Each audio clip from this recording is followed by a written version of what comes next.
రాకేష్ గారు చెప్పండి, ఏమిటి కేటీఆర్ గారి మీద రియాక్షన్ ఉంటుందా? ప్రాసిక్యూషన్కి గవర్నమెంట్ అనుమతి ఇస్తుందా?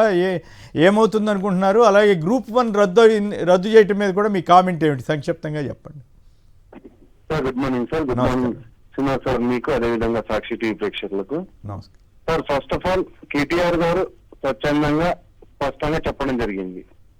ఈ ఈ ఈ కార్ రేస్ ఫార్ములా ఏదైతే ఉన్నదో దాన్ని నిర్వహించలేని అసమర్థ ముఖ్యమంత్రి ఈరోజు రేవంత్ రెడ్డి. ఎందుకంటే మేము ఒక సీజన్ నిర్వహించడం, ఇంకొక 2 సీజన్లు నిర్వహించాల్సింది ఉండే. దానికి కావాల్సినటువంటి అమౌంట్ కూడా మనం పే చేయడం జరిగింది. కానీ అదేదో అక్కడ కిక్ బ్యాక్ అయినట్టు, లేకపోతే అక్కడ ఏదో అవినీతి జరిగినట్టు, అవినీతి జరిగితే నిరూపించండి. 2.5 అంటే 22 నెలలు అవుతుంది. 22 నెలల కాలంలో మీరు అంటే దానిలో ఏదైనా అవినీతి చూపెట్టగలిగితే బాగుండేది కదా. ఆల్రెడీ ఆర్బిట్రరీలో వాళ్ళు కూడా కేసు ఫైల్ చేశారు. ఈ కార్ రేసింగ్ కంపెనీ కూడా కేసు ఫైల్ చేశారు. మన రాష్ట్ర ప్రభుత్వం కూడా అప్రోచ్ అవుతుంది. అండ్ దాంట్లోంచి ఏదైతే మనం డబ్బులు కట్టినామంటున్నామో, ఏదైతే మనీ ట్రాన్సాక్షన్ గురించి ఆర్బీఐ కట్టిన డబ్బులు కూడా ఉన్నాయి. కాబట్టి ఇవన్నీ కూడా ఏంటంటే ఒక దుష్ప్రచారం చేయడం, ఆ దుష్ప్రచారం చేయడం ద్వారా కేటీఆర్ గారిని కీర్తిని మసకబారిచ్చే విధంగా ప్రయత్నం చేయడమే జరుగుతుంది తప్పితే ఇంతవరకు ఏ సమావేశంలో కానీ, ఏ మీటింగ్ లో కానీ రాష్ట్ర అభివృద్ధి గురించో, లేకపోతే ఒక ప్రాజెక్టు కట్టినామనో, లేకపోతే ఈ రాష్ట్రంలో ఈ అభివృద్ధి జరిగిందనో, లేకపోతే ఇన్కమ్ సోర్స్ పెరిగిందనో, తలసరి ఆదాయం పెరిగిందో. రైట్.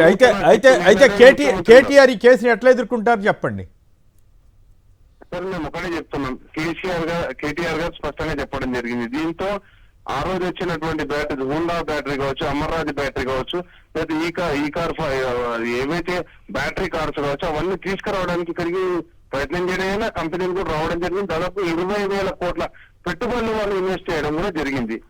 కాబట్టి ఇవన్నీ కూడా ఏదైతే అంటున్నారో ఇవన్నీ కూడా మేము ఎదుర్కోవడానికి సిద్ధంగాను, ప్రభుత్వ పరంగా ఏమైతే జరిగిందో వాటి అన్నింటికి సిద్ధంగాను. ఒకటి. 2, మీరు ఇంకొక క్వశ్చన్ అడిగారు ఏదైతే గ్రూప్ 1 అభ్యర్థుల గురించి. సార్, గ్రూప్ 1 అభ్యర్థుల గురించి స్పష్టంగా ఒకటే మాట చెప్తాను సార్. బట్టి విక్రమార్క గారు ఈరోజు ఉప ముఖ్యమంత్రి, ఆ రోజు ఆయన ఏదైతే మంత్రి అది ప్రతిపక్ష నాయకుడిగా ఉండి ఏం చెప్పాడు, 1:100 పిలవాలి అని డిమాండ్ చేశాడు.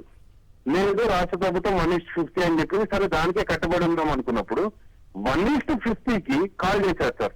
ఏదైతే అది మెయిన్స్ కు రాయడానికి 1:50 కాల్ చేశారు.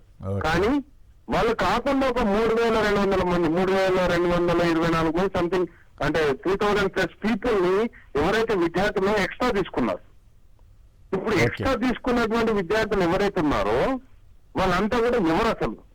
వాళ్ళు ఏమంటారు, రోస్టర్ పాయింట్ సెట్ కాక మేము వాళ్ళని తీసుకున్నామంటే, అంటే రోస్టర్ సెట్ చేయలేనంత బలహీనంగా పబ్లిక్ సర్వీస్ కమిషన్ ఉందా సార్? అంటే అట్లా కాదు, ఇది మాన్యువల్ గా దిద్దారనే వాదన కూడా దాంట్లో కోర్టు వారు. అదొక అంశం అయితే మాన్యువల్ గా దిద్దడం ఒకటి. నెక్స్ట్ వచ్చేసి అంతా కూడా ఏదైతే మాన్యువల్ సబ్జెక్ట్ ఎక్స్పర్ట్స్ దిద్దిపోయిన పేపర్లు ఒకటి. 2 వచ్చేసి తెలుగులో, ఇంగ్లీష్ లో రెండిట్లలో రాస్తారు సార్. అయితే ఇక్కడ సమస్య ఏంటంటే తెలుగు మీద దిద్దిపిచ్చింది మొత్తం ఇంగ్లీష్ టీచర్లతో దిద్దిపిచ్చారు, ఇంగ్లీష్ మీడియం టీచర్లతో దిద్దిపిచ్చారు. కాబట్టి తెలుగు మీడియం విద్యార్థులకు మార్కులు తక్కువ వేశారని చెప్పేసి తెలుగు మీడియం విద్యార్థులు క్లెయిమ్ చేసినటువంటి అంశం సార్ ఇక్కడ. కాబట్టి ఈ అంశంలో తప్పకుండా, ఎందుకంటే నిన్ననే మనం కాళోజీ నారాయణరావు గారు జయంతి చేసుకున్నాం, తెలంగాణ భాషా దినోత్సవం చేసుకున్నాం. కానీ మన తెలుగును మనం గౌరవించుకోమని చెప్పేసి ఆయన, కాబట్టి ఆ తెలుగులో రాసిన వాళ్ళంతా కూడా అసలు ఉద్యోగాలకు పనికిరాదని చెప్తారు సార్. కాబట్టి హైకోర్టు కూడా అది. అయితే దీన్ని హైకోర్టు రెండు అంశాలు చెప్పింది సార్. 8 ఏళ్ల కాలంలో మీరు రివాల్యుయేషన్ అన్న చేయండి, లేకపోతే రీ ఎగ్జామ్ అన్న కండక్ట్ చేయండి అని చెప్పింది. ఇక్కడ రీవాల్యుయేషన్ చేసి ఆల్రెడీ మీ వాల్యుయేషన్ మీద నమ్మకం లేక కదా మీరు అడుగుతున్న కూడా విద్యార్థులు ఏంటి, సీసీ కెమెరాలు పెట్టి వాళ్ళ సీసీ కెమెరాల కిందనే మీరు రివాల్యుయేషన్ చేయండి.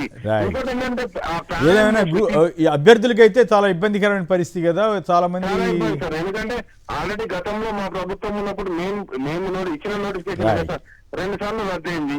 అండ్ నెక్స్ట్ వచ్చేసి ఇప్పుడు మళ్ళొకసారి రద్దు అవుతుంది. కాబట్టి ఆ విద్యార్థులు ఎవరైతే చాలా మానసికంగా క్షోభ అనుభవిస్తారు సార్. ఎందుకంటే మేము కూడా గ్రూప్స్ కు ప్రిపేర్ ఎటువంటి తొందరగా పరిష్కారం అయితే బాగుంటుంది. థ్యాంక్ యూ రాకేష్ గారు.